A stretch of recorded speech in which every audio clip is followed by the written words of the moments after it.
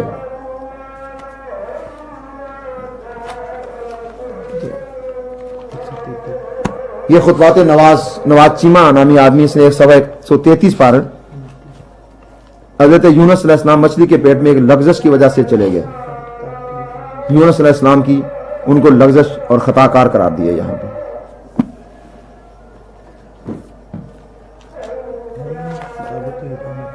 دوسرا کون سا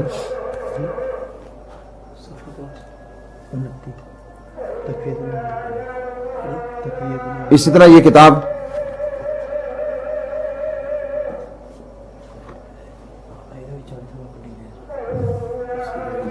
کتاب توحید, اس میں ایک یہ عبارت ہے کلمہ لا الہ الا اللہ کی بابت کرتا ہے. اس میں ما سوی اللہ کی نفی اور صرف اللہ تعالیٰ کی ذات کا اس بات ہے, یعنی اللہ تعالیٰ کے علاوہ ہر چیز کی نفی کر دو, انکار کر دو کہ کوئی چیز ہی نہیں ہے. اور اس میں انبیاء کرام علیہ السلام کے بارے میں وہ لکھا تھا, اس نے کہا کہ معاذ الانبیاء بھی لا الہ الا اللہ کی فضیلت کو جاننے کے محتاج ہیں.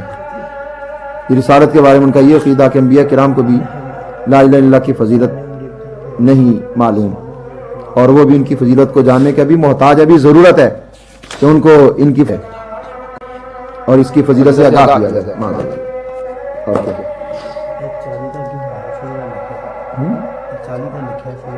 کیا لکھا کدھر وہ آ گیا ہو گیا.